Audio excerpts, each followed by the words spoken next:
Quiero comenzar señalando una de las tantas manifestaciones que se hacen sobre estos proyectos que tiene una clara motivación política y en gran parte me motiva a mí a hacer esta presentación porque considero importantísimo para el buen desarrollo del país que todos partamos de la verdad, de los hechos. Hay una frase sobre los periodistas que me gusta mucho, dice que los periodistas son dueños de sus opiniones, pero esclavos de los hechos. Los hechos no los pueden cambiar. Entonces, en un momento, cuando partimos ya de hechos en los que todos coincidimos porque reflejan la realidad de las cosas, ya podemos discutir y tener diferentes ideas, podemos debatir de qué es lo mejor, pero cuando estamos manipulados por medios que nos dan información falsa, es muy difícil poder sacar conclusiones válidas. Por lo tanto, fundamentalmente mi exposición va orientada a que se conozca la realidad de lo que es Coca Sinclair y no las utilizaciones que se les dé por intereses políticos. A favor o en contra. De repente estamos pensando que si somos amigos de un gobierno tenemos que decir que todo es una maravilla lo que se ha hecho, y si somos enemigos vamos a denigrar todo lo que se ha hecho. Pasado mañana va a salir un enemigo del gobierno de Lasso y va a decir que si se murió alguien por una vacuna es culpa de Lasso. Eso no es correcto. Nosotros tenemos que usar siempre la verdad, la lógica. Y a mí me molestó mucho ver una exposición en el periódico indicando que de todas las hidroeléctricas solo hay 2 que están funcionando. Eso es falso. Está funcionando Coca, está funcionando Sopladora, Manduriaco, Mina San Francisco, Delcy Tanizagua. Ya vamos a ver en la exposición qué implica todo esto, ¿no? Entonces quería manifestarles en primer lugar esta motivación que tengo al respecto, ¿no? Y podemos ver aquí, en este cuadro, un cuadro hecho por el SENACE. Toda la información que yo voy a dar en números proviene de los informes anuales del SENACE. Podemos ver aquí, esto es del año 2020. Y se dice aquí que la famosa Coca Sinclair, que están diciendo que no sirve para nada, que es un elefante blanco, que hay que tirarlo y olvidarnos de él, ha producido el 25.2% de la energía del país del año pasado. Y ustedes pueden ver en este gráfico, que está muy bien hecho, donde están representadas de forma proporcional en bloques todas las centrales de generación, que Coca Sinclair es la principal central que existe en el país y es la que más está produciendo. Luego está Molino, que tiene el 19%. Molino es la principal central del proyecto, del complejo Pauta. Sigamos viendo. ¿Qué ha pasado entre el 2014 y el 2020?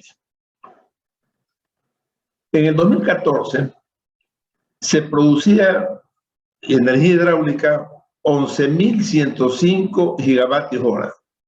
Por si acaso, un gigavatio hora es 1.000.000 de kilovatios hora. O sea que estamos hablando que la producción hidráulica del año 2014 era 11.000 millones de kilovatios hora y la térmica era 9.308. 11.000, 9.000, el número gruesos, ¿no? 50 y 42%. Inclusive había importación. La importación era el 4% de nuestra energía, la importábamos. ¿Qué pasa en el 2020? Se han hecho esas centrales hidroeléctricas que un comentario periodístico dice que es una farsa, que no ha servido para nada y que hay que votarlas y que es un fraude. Pero la realidad es que del total de los 26.000 gigavatios hora producidos en el Sistema Nacional Interconectado, la hidráulica es 24.175 y la térmica es apenas 2.000 y pico. Es decir, que han pasado 6 años Y en lugar de producir 9.308 millones de kilovatios hora con centrales térmicas, consumiendo combustible caro y contaminando la atmósfera, eso se ha reducido apenas a 2.000, al 8% de la generación del país, y que tiene justificaciones técnicas. Y no solamente eso, sino que también tenemos exportación de energía ahora. Ustedes pueden ver ahí que hay algo de importación y algo de exportación, porque dependiendo de las épocas del año y de las horas, es posible que en ciertos momentos importemos, por razones económicas, algo de energía que tengan de excedente barato en los países vecinos. Pero es mucho más lo que estamos exportando. Esto nos da una clara idea del cambio importante que ha significado Coca y las otras centrales, pero sobre todo Coca, como beneficio para el país.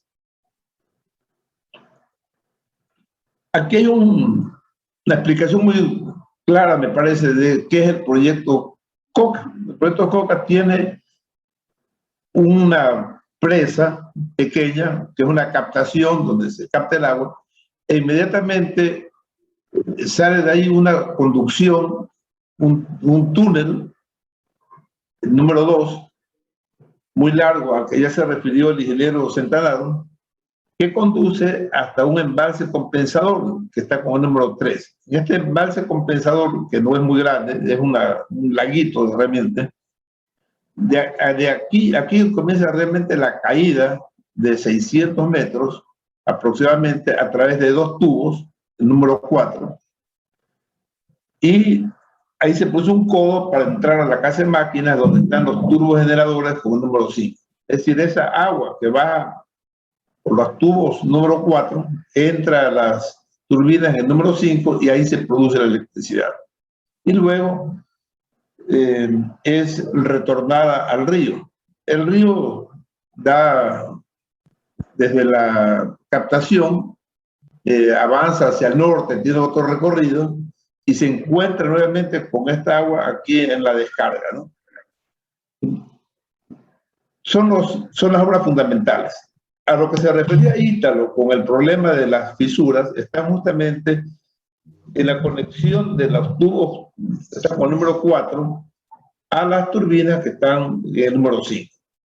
Es un distribuidor realmente de agua, donde cada tubo se divide en 4 conducciones para entrar a 4 turbinas, ¿no? 4 turbinas un tubo, 4 turbinas otro tubo, ¿no? Entonces, con esto ustedes tienen una idea fácil de en qué consiste el proyecto Coca Sinclair, ¿no? Aquí hay un tema importantísimo. Se ha hablado de que no hay agua. Yo, hasta amigos míos de muy buena fe me dicen, pero es que no hay agua pues, ahí, por eso es que no funciona. Estas son las estadísticas del año 2020 del agua durante los 12 meses de las diferentes centrales del Ecuador. La curva roja representa a Daule Peripa, que ustedes pueden ver que tiene un alto caudal durante los meses de invierno de la costa ecuatoriana y después baja tremendamente, ¿no? Y a finales de año se hace casi cero.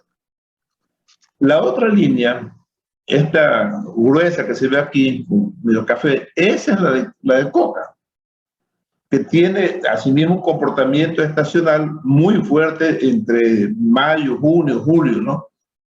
Y luego se reduce en noviembre y diciembre. Y para no alargar mucho, veamos nomás la otra curva, el azul, que es la del río Paute. Esa agua, ese caudal que está representado en la curva azul, es la que suministra, es la que llega al proyecto Paute. Fíjense que es mucho menor que la de Coca. Sí, ya tenemos claramente la idea de que el río Coca tiene casi el doble de caudal que el río Paute. Ocurre que, vamos a seguir un poquito más adelante, aquí está la hidrología de Coca. Ocurre que lo que se necesita para la producción de la central Coca es esa línea amarilla recta que está en los 200, ¿no? Más o menos 200, son 222 metros cúbicos por segundo. Eso es lo que se necesita para la producción de Coca. Pero el caudal que hay en el río es muy superior, ¿no? Y por eso es que gran parte del agua sigue fluyendo por el río.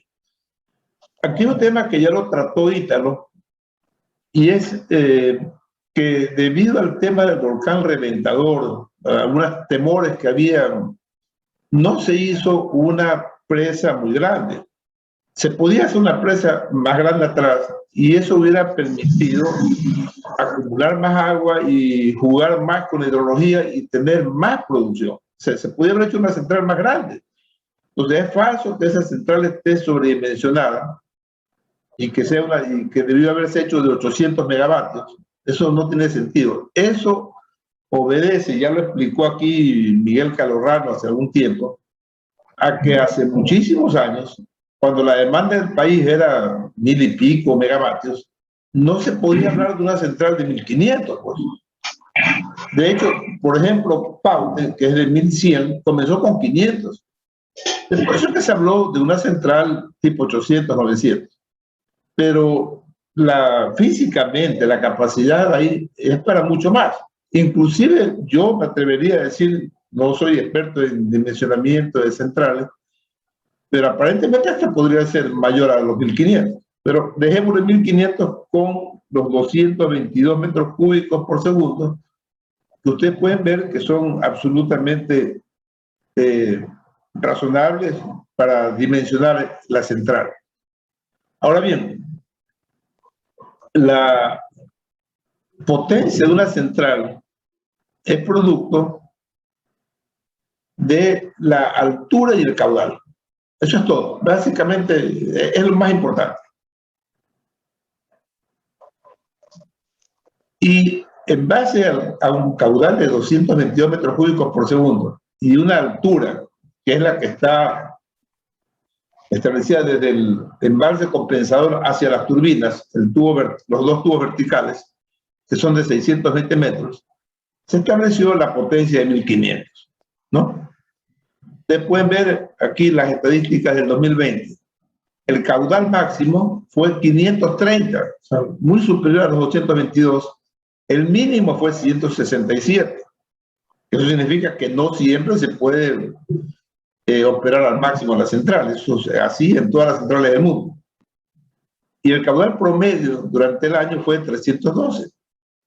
Entonces, lo que estamos diciendo es que la central está bien dimensionada, ¿no? Para una comparación, la central Molino, que ya vimos que tiene un río con menor caudal, de tomo está diseñada para un caudal de 200 metros cúbicos por segundo y tiene una altura similar. La altura de Molino varía un poco porque tiene una presa y entonces dependiendo de la altura en que esté la presa va a cambiar un poco el nivel del agua, pero la conducción determina que tenga una altura similar, unos 600 y tantos metros. Y Molino es 1100. Por lo tanto, es lógico que Coca sea superior a Molino y podría ser mucho mayor, inclusive casi el doble.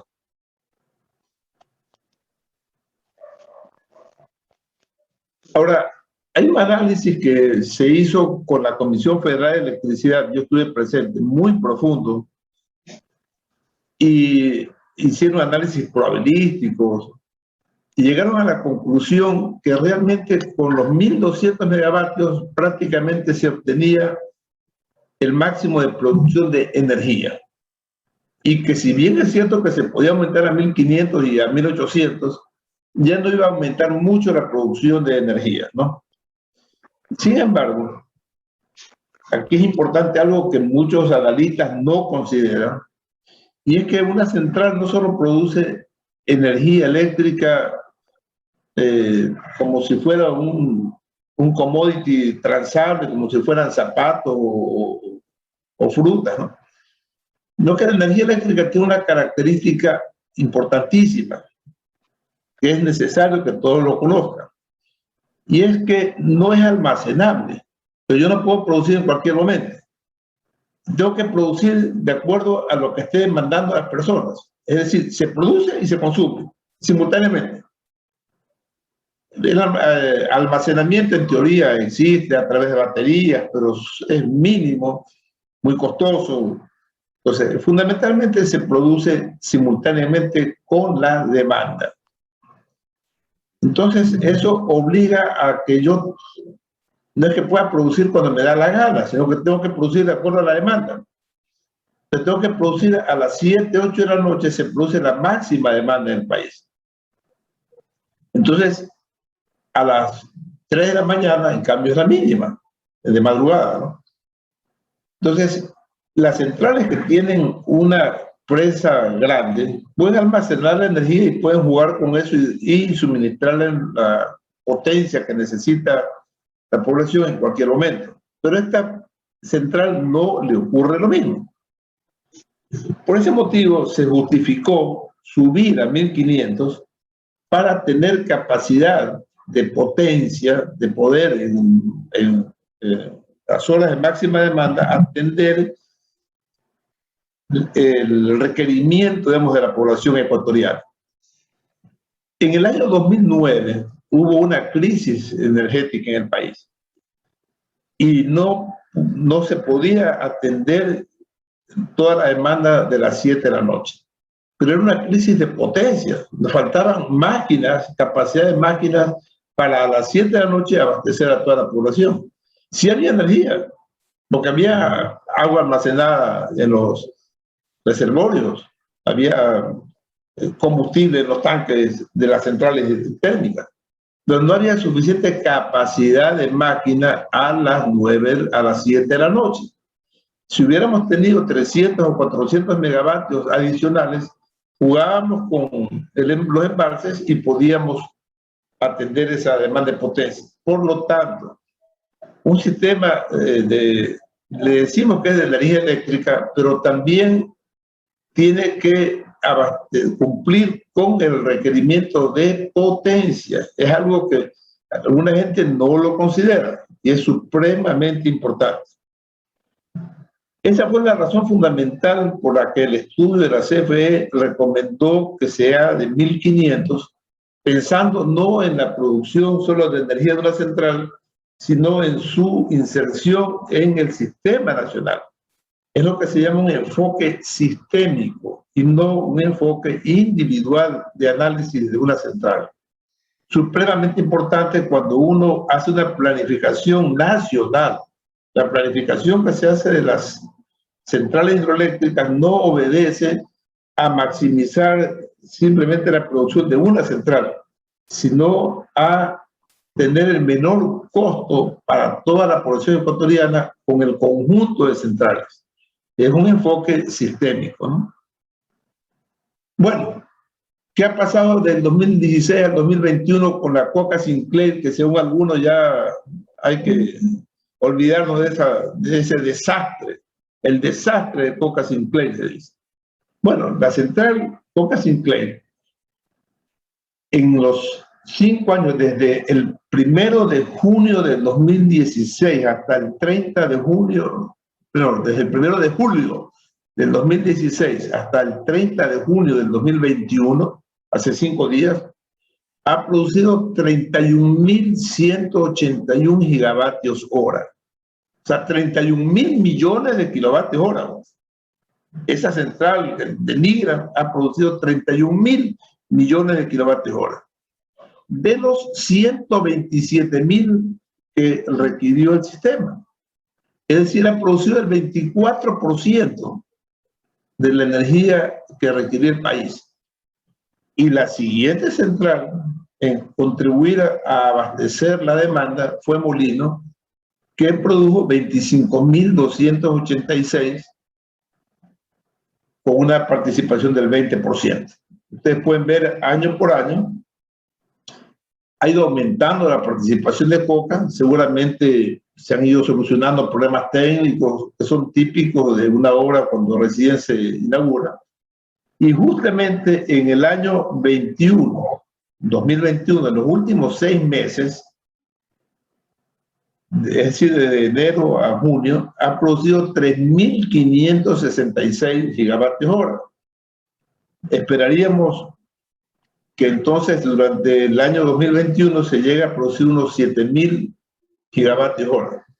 La proyección que se hizo de esta central era que produzca 8.991 gigavatios hora, por lo que podemos decir que no ha llegado todavía a la expectativa, a cumplir todas nuestras expectativas.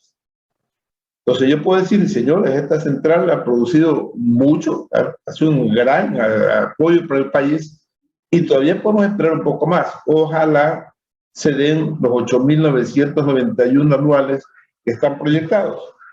Por la experiencia que tengo en el sector eléctrico, estoy convencido que eso va a pasar, porque las centrales poco a poco se van ajustando las cosas y se van a lograr mejores resultados. De hecho, sé que había una de las 8 unidades de Coca estaba parada, no sé si todavía esté parada en este momento, pero estuvo parada mucho tiempo por un problema técnico de un disyuntor solucionable rápidamente, ¿no? Entonces, esa es la situación de Coca. También se habló del factor de planta. El factor de planta de Coca se dice que es muy bajo. El proyectado es 68%. El factor de planta es la relación entre la potencia promedio de todo el año, es decir, el total de energía dividido por el número de horas del año, la potencia media, dividida para la potencia máxima, ¿no? Y hay mucha discusión sobre eso. Algunos creen que el factor de planta debe ser altísimo, debe ser cerca del 100%, para que la planta trabaje a su máxima capacidad siempre. Pero esa no es la realidad de un sistema, ¿no? Imagínense ustedes nomás cómo funcionan los buses, el transporte urbano, ¿no? El transporte urbano, yo tengo buses que son para 50 personas, pero hay horas en que van 50 y horas en que van 20, ¿no? Por la variación de la demanda entre las diferentes horas. Entonces, no se puede obtener un aprovechamiento cercano al 100% cuando hay, cada día hay una curva de carga que varía entre la mañana y la noche, y a su vez, durante todo el año también hay efectos estacionales. La producción en Coca durante el mes de noviembre va a ser muy baja, y durante julio, mayo, junio va a ser muy alta, ¿no? Entonces, estos son los resultados. No quiero hacer mayores comentarios, se pueden ver los números y es muy sencillo darse cuenta de la importancia que ha tenido Coca, ¿no? Hagamos un análisis económico rápido. En una central hidroeléctrica el principal costo es el costo de capital, porque es una inversión muy alta, pero los gastos de operación son relativamente bajos porque no se consume combustible. Los gastos de operación son ciertos insumos, aceite, lubricantes, cosas así, y el personal, obviamente, los sueldos del personal que tiene que estar atendiendo, todo eso, pero el principal componente es el costo de capital. Entonces, una central se la calcula y está en la legislación nuestra que se costee para 50 años, aunque puede durar más. De hecho, yo creo que Paute va a durar mucho más. Ya está por los 50 años. Entonces, calculándola a 50 años, aquí los amigos economistas podrán verificar esto. Si yo utilizo, aquí he hecho para un análisis de sensibilidad 3 tasas de descuento, 6, 7 y 8, pero usando 7, que inclusive es una tasa cercana a los préstamos, a la tasa de interés, es razonable. Yo tengo un factor de recuperación de capital de 7.2, es decir, el costo anual es el 7.2% del capital, de la inversión. La inversión, no sabemos exactamente cuál es. Ítalo decía 2.100, 2.200, alguien dijo que era 2.600, lo dijo Calahorrano otra vez. Yo puse un número aproximado, 2.400, para no estar muy arriba ni muy abajo. Creo que estoy un poquito alto ahí. Y significa que el costo de capital sería 174 millones. Los costos operativos no pasan de 50. Yo lo conozco, estuve en la CELEC y esta es una central que debe tener un costo parecido a Molino y debe ser inclusive menos de eso. Ahí están incluidos personal, también repuestos, cosas que se gastan durante todo el año. y llegamos entonces a un costo anual de 224 millones. Es decir, el país, el pueblo ecuatoriano paga 224 millones de dólares al año, ¿no?, para que esa central le dé energía. Si esos 224 los absorbe el Estado vía subsidio o no, o los paga el pueblo, como sea, pero el hecho es que se gastan 224 millones, ¿no? Entonces, ¿qué ocurre? Con la energía producida, aquí está año por año, y ese costo de 224 anuales, tenemos que en el 2016, que eran 6 meses, el costo era 112 millones. Con la energía que se produjo en 2016, que fue cuando menos se produjo, el unitario fue 4.82 centavos, que es un valor relativamente alto. Pero ¿cuánto cuesta un kilovatio hora producido con combustibles térmicos, con combustibles en máquinas térmicas? Cuesta por lo menos 14 centavos. Bueno, algunos dicen que podrá costar 12. Me parece que es muy bajo 12. Puede ser 15, 16, 17, 18. Pongámosle 14. Significa que en el año que estuvo más caro Coca, que era a 4.82, esa energía nos costó 112 millones, pero producida con combustibles nos hubiera costado 325 millones.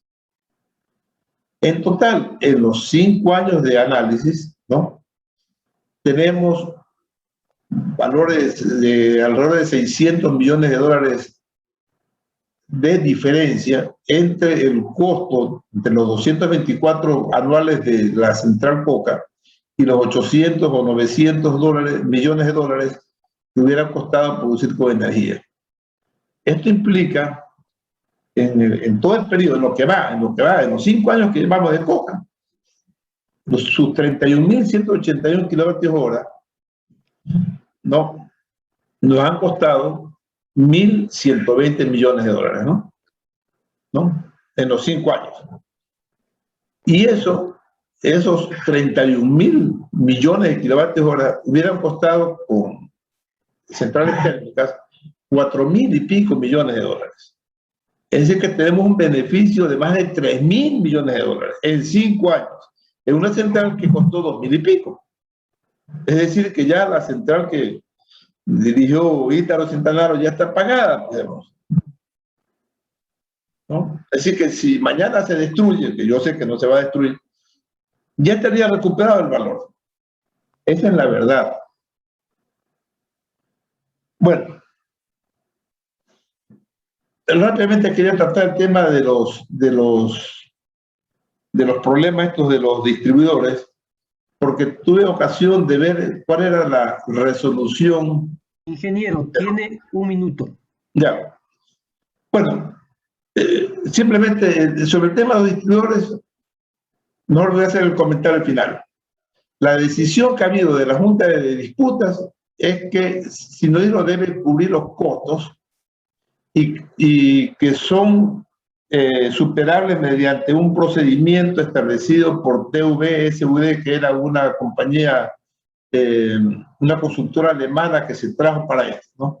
El comentario es que se continuará con el proceso de reparación recomendado por el consultor TVSUD. Esperamos que tenga éxito, pero no se asegura eso. Si no tiene éxito, Sinohidro deberá reemplazar a los distribuidores. No, yo creo que hay una alta probabilidad de arreglo en el sitio, y si no, tendrá que Sinohidro solucionar el problema. Y por último, las 4 conclusiones rápidas que he sacado es que este es un proyecto de gran beneficio para el país, que fue estudiado durante décadas en el INESEL, que no es una ocurrencia de la Revolución Ciudadana ni de algún político en algún momento. Es que la principal falla es el tema de los distribuidores, que creemos nosotros que se debe solucionar, y si no se soluciona deberá cubrirlo Sinohidro. Y sobre los famosos actos de corrupción, es verdad que existen ciertos indicios, son públicos, pero estos deben ser investigados y sancionados. Pero esto no afecta a la bondad de la obra. La obra seguirá siendo una obra que sirve mucho al país, y si algún corrupto se ha aprovechado de esta obra para meterse plata en el bolsillo, que se lo meta preso y se acabó. Esa es mi conclusión y le agradezco